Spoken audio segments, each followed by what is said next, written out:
እም በጣም ነው የምታለቅሰው። እኔው ለራሴ እም ተረግሜ ነው እኔው እንደዚህ ሁኜ ነው እነዚህን የመሳሰሉ ልጆች ምናምን በቃ ታለቅሳለች። ምክንያቱም እሷም ዘንድ አይደውልም፣ እሷም ለራሷ አያናግራትም።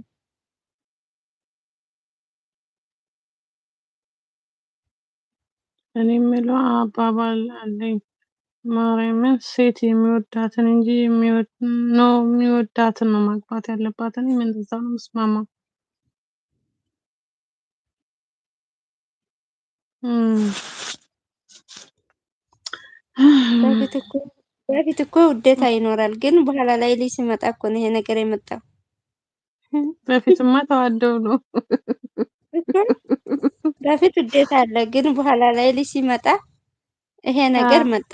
ልጅ አንፈልግም አለ። እኔ ደግሞ ልጅ እፈልጋለሁ። ይሄ ነው ጠቡ። ለምን ደገምሽ ወለድሽ ነው አይደለ ጸቡ? አዎ ይሄ ነው ታዲያ ለምን ተኛ? እኔ እኮ ሁሉም ጊዜ ጥያቄ ይሄ ነው። እኮ እኔ እኮ ለምን ጥያቄ ተኛ? ነው። እኔ ማለት እኔ አሁን ልጅ ካልፈለኩ አስሮ ከወንድ ጋር አልተኛም። አይቀመጥም ነበረ። አስሮ አይቀመጥም ነበር። ታዲያስ ንገሩት ንገሩት። ልክ ልኩ ትያለሽ። ንገሩት እኔ እንደው ንገሩት ነገር ያላችሁ እ ንገሩት ነው የምላቸው። ግን ማለት አንቺ ሁለት ልጅ ሶስት ልጅ ይከብደኛል ብለሽ አላሰብሽም? አንቺ እንዴት እንትን አልሽ? ፈጣሪ ከሰጠች ምን ማድረግ ትችያለሽ? አይ መጀመሪያ ምናምን እሱ እንደማይፈልግ ካወቅሽ ያው ራስን መከላከል። እኔ እኮ እየተከላከልኩ ነው ያለሁት በሰዓቱ፣ ግን እኔ ምን እንደሚያፈርስ አላውቅም ኦኬ ኦኬ አዎ እንደዛ ይከሰታል ብለዋል። እውነት ግን እኮ። እንደዛ የእግዚአብሔር ስራ ስለሆነ ነው። ነው እንጂ እኔ ለራሱ እም በሰዓቱ ያለኝን ነገር እየወሰድኩ ነበረ። ግን ፈጣሪ ደግሞ ካዘዘ ግዴታ የሰጠንን መቀበል አለብን።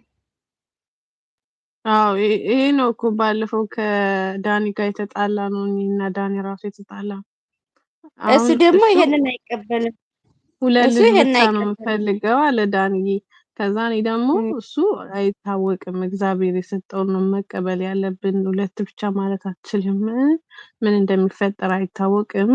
ግን አሁን ከተጋባ በኋላ ለምሳሌ የሆነ ሰውዬ እንደውም ምሳሌ አድርጌ ነገርኳችሁ። ለምን ወለድሽ ብሎ ድጋሚ ለምን አረገሽ ከኔ ፍቃድ ብሎ ፈታት ብዬ ነገርኳችሁ። የሆነ የፈታት ሴት አለች ብታይ እንደዚህ ማለት ልክ እንዳልሽ በቃ በዚህ አዎ ብቻ እንዴት ታረግዣለሽ ብሎ ምናምን ማለት ነው።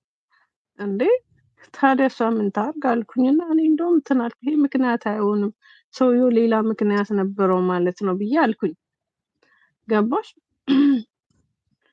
ከዛ እሱን ምን እንትን አደረኩና ዳኒ ባለፈው እንደዛ ሲለኝ አይ ዳኒዬ ለዳኒ ሲሆን ነው ድምጽ የተዘጋው። ከዛ ማለት ነው ዳንዬ እንደዚህ ማለት አትችልም ምናምን ብዬ ባለፈው እየተከራከርኳቸው ነበር። ትዳር ላይ እንደዚህ አይነት ነገሮች ሊከሰት ይችላል። ስለዚህ መቀበል ነው ያለብን። ሁለት ያ ብቻ ደግሞ ነው የምፈልገው ሲል ካገባን ድረስ አራት የመጣውን ያደረገችው እሷ። ለመቀበል መዘጋጀታል ዝግጁ መሆን አለብን። ትዳርን ስናስብ እንደዚህ አይነት ክስተቶች ሲከሰቱ መቀበል አለብን። ወደድንም ጠላንም በቃ አሁን አይደለ አራት እንጂ ሁለት ብቻ ነው የምፈልገው ካለ አራት እም፣ ይወለዳል፣ መንታ ይመጣል። የዛን ሰዓት ምን መንታም ሊደረጉ ነው ሊወለድ ይችላል። እኮ? ያ በነገራችን ላይ ሶስት አሁን ሊሆን ልጆች ይችላል። ደግሞ ምን እንደሆነ ታውቂያለሽ? አሁን ላይ ሊከብዱሽ ይችላሉ። ወደፊት ካደጉ ለምን ብዙ አልወለድኩም ሁላ ነው የምትይው ማለት ነው። በቃ አዎ ለምን በጣም ትያለሽ? እም አሁንማ ከባድ ነው። በኋላ ግን አያዳርሱም፣ ያንሳሉ። እና ያንሳሉ። ችግሩ አሁን ታይም ነው ልጅ የሚያስቸግረው። በቃ ሕፃን ሆኖ ታብታማ ነው የሚያደርጋችሁ ነሽ። አሁን እኔ በጣም ታብታብ አባቴ እናቴ ያደረጉ ነው። እናቴና አባቴ እኔን እንደወለዱ ነው የተለያዩት። እኔ ብቻዬን ዋው ነኝ ስንት ያለሁት። ዓመት ነው?